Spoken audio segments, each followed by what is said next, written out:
Everyone. आज हम देखेंगे कि सम और एनी के बीच में क्या डिफरेंस होता है। ठीक है, today we are going to see the difference between some and any. तो सबसे पहली हम बात आपको बताते हैं कि जो तुम्हारा सम और एनी है, पार्ट ऑफ स्पीच में इसका इस्तेमाल होता है एडजेक्टिव की तरह। मतलब जो तुम्हारा सम है और जो तुम्हारा एनी है, ये तुम्हारा एडजेक्टिव है। ठीक है, और आपको हम बता दें कि एडजेक्टिव में जो सम और एनी है, ये तुम्हारा जो है क्वांटिटी भी बताता है और नंबर भी बताता है। मतलब जो तुम्हारा सम और एनी है वो एडजेक्टिव ऑफ क्वांटिटी और एडजेक्टिव ऑफ नंबर दोनों की तरह इस्तेमाल किया जाता है। समझ पाए?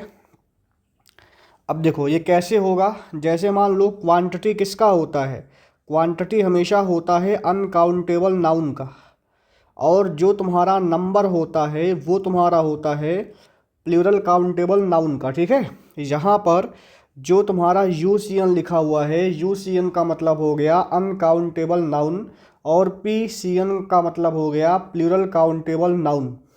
तो क्वांटिटी हमेशा किसका होगा बोलो, अनकाउंटेबल नाउन का होता है। नंबर किसका होता है बोलो, प्लूरल काउंटेबल नाउन का होता है। और जो सम है और एनी है, ये एडजेक्टिव ऑफ नंबर और एडजेक्टिव ऑफ क्वांटिटी दोनों की तरह इस्तेमाल किया जाता है। अगर मान लो सम के बाद अनकाउंटेबल नाउन आता है तो सम तुम्हारा बन जाएगा एडजेक्टिव ऑफ क्वांटिटी, और अगर सम के बाद जो है प्लूरल काउंटेबल नाउन आता है तो सम तुम्हारा बन जाएगा एडजेक्टिव ऑफ नंबर। समझ पाए? अब जैसे मैंने बोल दिया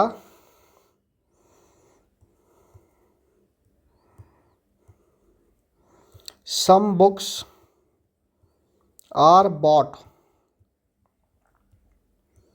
ठीक है, और फिर मैं लिखता हूँ कि some milk is bought.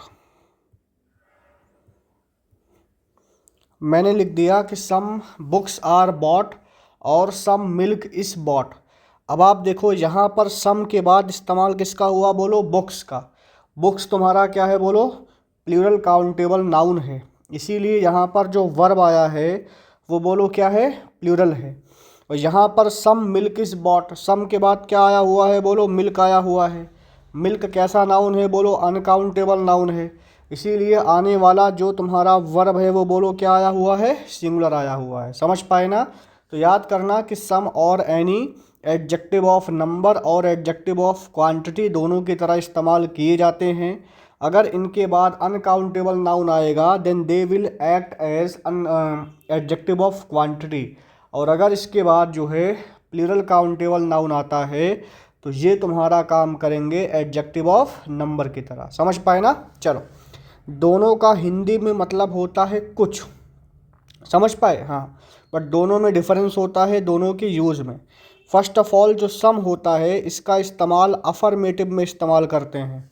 Some is used in affirmative sentence. समझ पाए? जितने भी तुम्हारे पॉजिटिव स्टेटमेंट होते हैं उसी में हम जो है सम का इस्तेमाल करेंगे।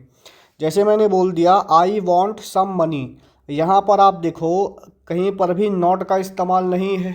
मतलब ये आपका जो स्टेटमेंट है ये बोलो क्या है, अफर्मेटिव है, इसीलिए यहाँ पर हमने क्या लगा दिया बोलो, सम लगा दिया। लेकिन जो तुम्हारा एनी होता है, एनी का इस्तेमाल हमेशा नेगेटिव सेंटेंस में किया जाता है। Any is always used in negative sentence. ठीक है, जैसे लिखा हुआ है कि I don't want any money, अब यहाँ पर आपने डो नॉट लगा दिया है, that's why we can not use some here, we have to use any. ठीक है, तो पहला आपका ये डिफरेंस होता है सम के बीच में और एनी के बीच में। सबको क्लियर हो गया होगा कि सम का इस्तेमाल अफर्मेटिव में होता है और एनी का इस्तेमाल नेगेटिव में होता है। ठीक है, चलो अब आगे देखते हैं।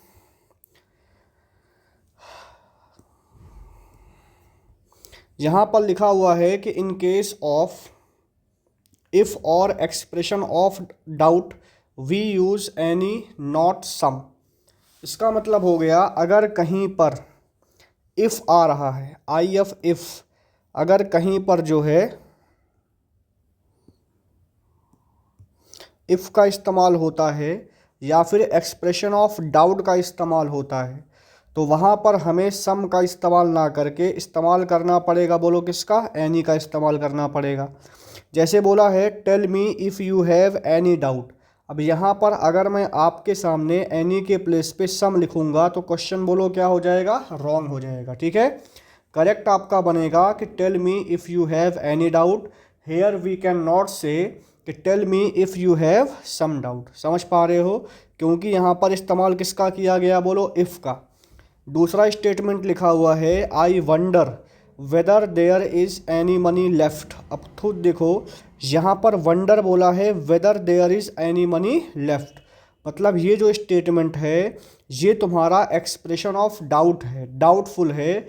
वहाँ पर भी हमने क्या इस्तेमाल किया, बोलो एनी इस्तेमाल किया। समझ पाए। तो अगर कहीं भी इफ़ आ रहा है या फिर एक्सप्रेशन ऑफ डाउट आ रहा है वहाँ पर कंपल्सरली हमें इस्तेमाल करना पड़ेगा एनी का, ना कि बोलो सम का। ठीक है, ये तुम्हारा सम और एनी का रूल नंबर 2 है। इसका लास्ट रूल देखते हैं। लास्ट में लिखा हुआ है इन केस ऑफ इंटरोगेटिव सेंटेंस। अगर आपका जो सेंटेंस है वो इंटरोगेटिव है, बोलो क्या है, इंटरोगेटिव है, तो इंटरोगेटिव होने पे हम सम और एनी दोनों का इस्तेमाल कर सकते हैं। वी कैन यूज़ सम और एनी इन इंटरोगेटिव सेंटेंस। समझ पा रहे हो। लेकिन अगर सेंटेंस तुम्हारा इंटरोगेटिव है और वहाँ पर केस ऑफ रिक्वेस्ट आ रहा है, बोलो क्या आ रहा है, केस ऑफ रिक्वेस्ट, तो वहाँ पर हमें क्या लगाना पड़ेगा, बोलो सम लगाना पड़ेगा। ठीक है, जैसे यहाँ पर एक स्टेटमेंट लिखा हुआ है डू यू हैव एनी और सम फूड।